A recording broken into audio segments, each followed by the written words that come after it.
May singaw ka sa bibig. Hindi ka tuloy makakain kasi napakahapdi nito. May gamot ba para mas mabilis mawala ang singaw? Ang singaw or canker sore or aphthous ulcer ay mga shallow ulcers na lumilitaw sa lining ng ating bibig. Nagsisimula siyang maliit na may puti o yellow na kulay sa gitna at pulang border. Pwede tayong magkasingaw sa dila, sa gums at sa loob ng labi. Hindi ito infectious o nakakahawa.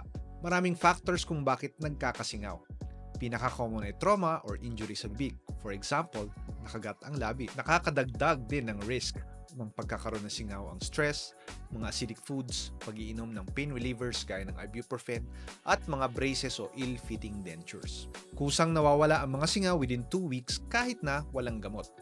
Maaaring gumamit ng mga topical anesthetics na may benzocaine upang maibsan ang hapdi.